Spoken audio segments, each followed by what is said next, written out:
পলাশী দর্জিপাড়া পুকুরে ঝাঁঝরি ভর্তি 500 টাকায় শুধু লালনটিয়া মাছ। হ্যাঁ ওই তো পাশেই তো।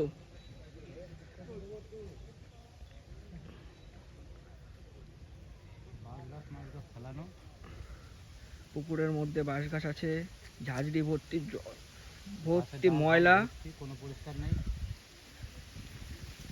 আপনারা যারা মাছ ধরতে আসবেন বুঝে শুনে আসবেন যে 500 টাকার কত কিলো মাছ পাবেন, তাও আবার লাইলনটিয়া, ছোট ছোট লাইলনটিয়া। 80খানা সিটে হওয়ার কথা, দেখুন কয়টা সিট হয়েছে। খুব জোর গেলে 10 থেকে 15টা সিট।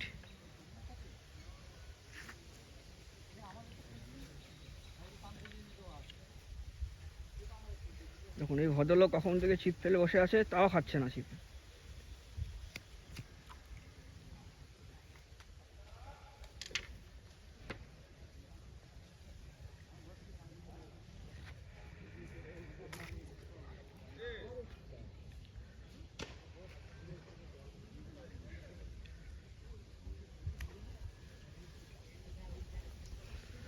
ছোট ছোট লালনটিয়া এগুলো খাচ্ছে, একদম ও টোপ নেওয়ার মতন পরিস্থিতি নেই। আপনারা বুঝে শুনে এই পুকুরে মাছ ধরতে আসবেন। পুকুরে ঝাঁঝরি, প্রচণ্ড পরিমাণে ময়লা। এটা হচ্ছে দর্জিপাড়ার পুকুর।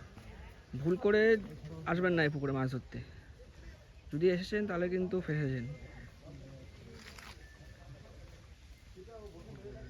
পুকুরে দেখুন কত ময়লা, দেখুন পুকুরে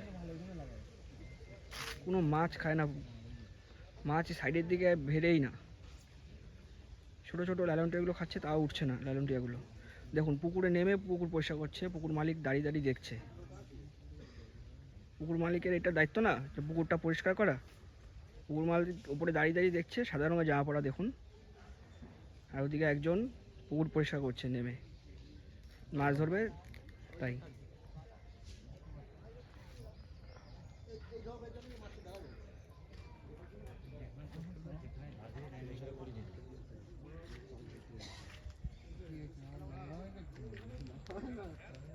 ঝাঁঝরি কি হারে ঝাঁঝরি দেখুন।